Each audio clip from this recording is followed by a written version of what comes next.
decades. On your little handout, there is the decade of birth that has an influence. Most of our seniors are ones found in 3 different decades, and then it's our decade. The first one is World War I, is the decade preceding the 1919 to the 1929. That's our current people of age 97 to 87. And then they were the ones that were born just before the Great Depression. The Great Depression is also about 10 years, and those are 87 to 77-year-olds.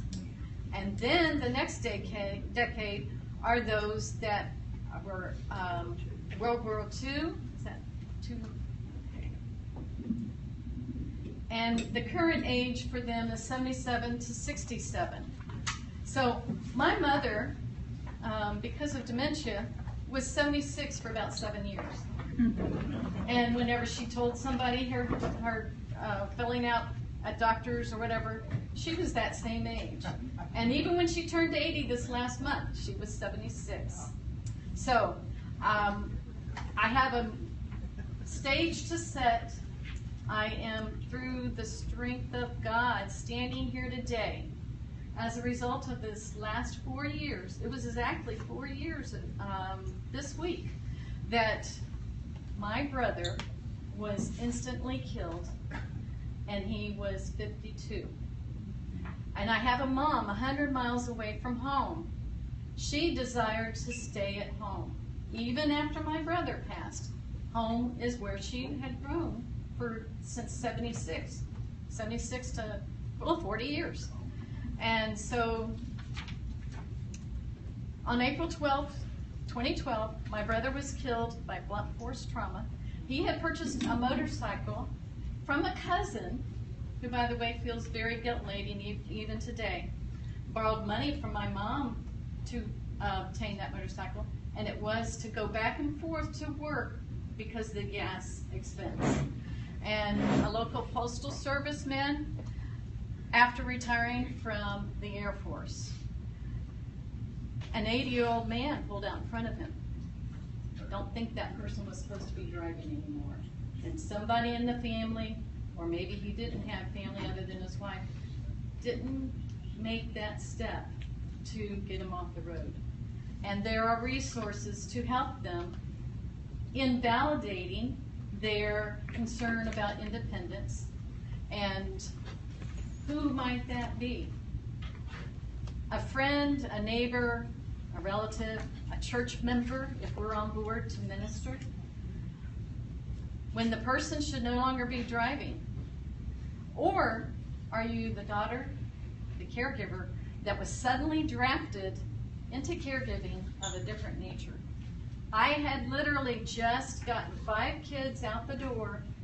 My youngest was just in New York City dancing for Kelsey Kirkland Ballet. And I said, okay, Lord, what do you want me to do now? Bad question. Not really, though. This is a gift. I have had the pleasure of these last 4 years of walking through major events. But before we get there, the world of caregiving. In this room are 2. Yes, 3 types of people. There's the dynamic of caregiver and anyone that is needing that care, that help. And at any point in time, that can swap.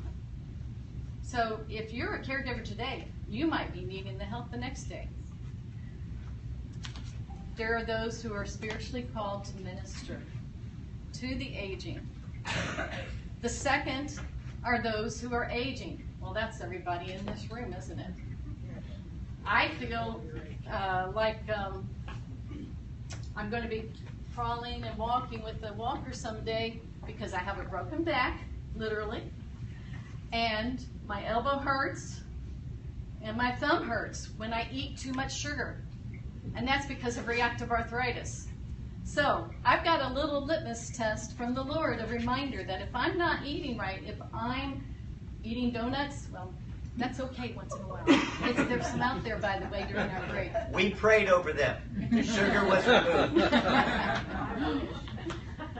So, there are those in the third category, those who are drafted. Now, drafted is sometimes a bad connotation, but you might be drafted because of a sudden crisis, like my brother, the day he rode home from work, he didn't arrive home. Or your family dynamics, you're stepping up to the plate.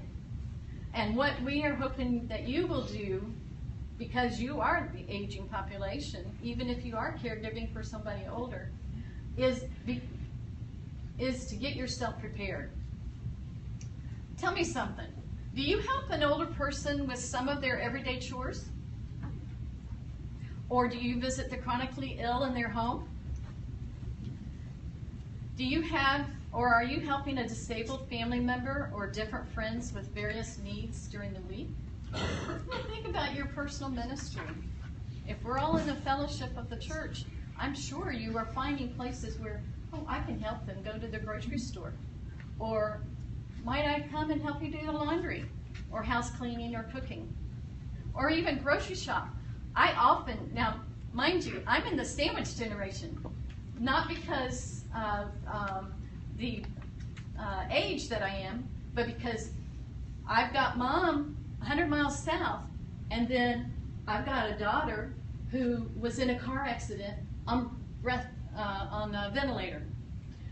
CPAP, really, not really ventilator, but CPAP, because she was in a serious car accident. I've got two women in pain, and I'm in the middle. What am I going to do? You're going to take your oxygen first. This is a great book. I'll have this copy so you can write down all the information. She is a doctor that has been in this area teaching us. This is a very wonderful, supportive community to be able to grow old in. And there's plenty of resources. While I'm mentioning it, my mom has dementia, and I didn't know it for about 8 years. And so that caused a lot of family issues. The last 8 years preceding the time that I actually got my mom up here were, it was like I was, I had to put her as just an acquaintance. I had to separate myself from her because dementia was really heavy in there with accusations of stealing. You don't come and visit me enough. I'm there each week, 100 miles away. As my daughter is going to rehearsal, I'm going to the house every week. My brother's there several times a week. So anyway, the other one is Dementia Caregiver Guide. Tifa Snow is an expert. If you are in the realm of dementia, which more than half of you might or will be, this is a wonderful resource because she has some experience that goes well beyond what we know ourselves to start with. I didn't know anything about dementia, and because this was a sudden drafting of becoming a caregiver, I all of a sudden had to peruse the internet as fast as I could just to understand dementia, what we were getting into, and how I could come out on the other side. Well, if you are doing these things, if you're spending time making plans to help someone get to their doctor's appointment, or help them get their medications reordered, or even just find them in the house. My mom, when I cleaned out her house, she had over 24 hidden spots where her medications were. She had 8 notebooks in different rooms where she would write down when she last took the medication. But if she's in the kitchen and she last took the medication in the bathroom, she's writing it down again and taking that medicine again. Or she's missing that medicine. So if you're going and helping reorder medications, and also maybe the person that's delivering them or setting them up, that's what my brother did every two times a week. He would set up the medications, and then we would rely on her to take them. There's electronic things now that you can set up for approximately 2 weeks, depending on how many medications. And that can be something that may help your family for a while. If you don't have anything like that, or if you're a long-distance caregiver, there's even services, it's about $350 a month, just to give you an idea, to pay a nurse to come and dispense the medication. That could be something that you could do.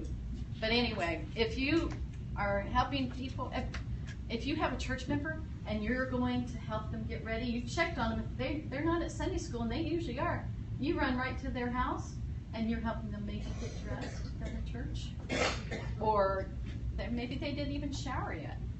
Or groom themselves. They might have some other issues. If you are doing any of those things, then you are caregiving. So, you are a caregiver. You have been drafted, and this is a gift. And this is what I stand firm on. I love Mr. Dixon over here because throughout all the 27 years, he has been standing firm and going full steam serving the Lord. And you can count on him to always be with the heart of serving the Lord. So, now I'm put into the position of standing firm, caregiving. You see those Bible verses, 1 Peter 4, 10, and 11. If anyone serves, they should do so with the strength God provides. And that is such an important thing to grasp, because when you're in the midst of what I'm going to share in a moment, that's about the only thing you can do. As I was driving north to come here today, the wind and the rain were blowing on the Indian River. Do you know what the pelicans were doing? They weren't flying. They were swimming. They were floating in the waves, and all those waves were hitting them, and they were all turned in the same direction into the wind, and they were just floating in the waves.